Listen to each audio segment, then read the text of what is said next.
Mesti korang tak percaya, aku menaip dekat iPhone ni tanpa menggunakan skrin. Dekat tangan aku ni ada satu keyboard gaming yang terbaru. Dan yang menariknya, keyboard ni siap ada lampu RGB, siap ada masa, siap ada macam-macam setup lagi dekat atas ni. Korang nak tengok tak apa yang best?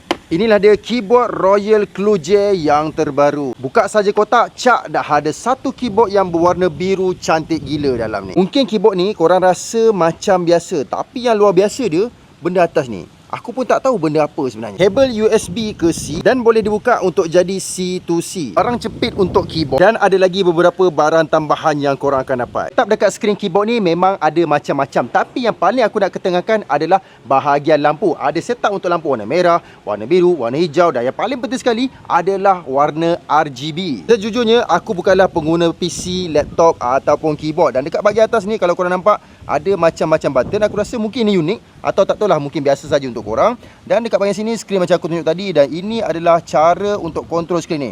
Dekat bahagian sini pun ada volume. Aku tak tahulah ada speaker ke untuk keyboard ni. Aku nak payung dekat korang bunyi mechanical ni dengan lebih dekat.